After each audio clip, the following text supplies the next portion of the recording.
মানুষকে আর জিনকে। কোরআনে কারীমের অন্য কোন সূরায় মানুষ আর জিনকে একসাথে সম্বোধন করা হয়নি, যা করা হয়েছে সূরা আর রহমানের ভেতরে।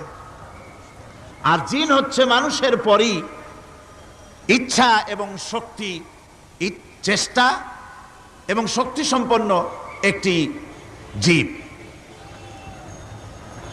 আল্লাহ পাক তার সীমাহীন এই জিন এবং ইনসানকে এই সূরার মাধ্যমে আল্লাহ পাক তার সীমাহীন দয়া, তার করুণা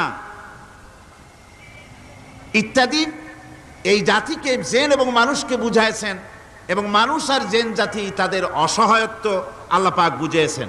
কিয়ামতের দিন তাদেরকে আল্লাহর দরবারে জবাবদেহি করতে হবে, এই ব্যাপারটিও আল্লাহ পাক তাদেরকে বুঝিয়েছেন।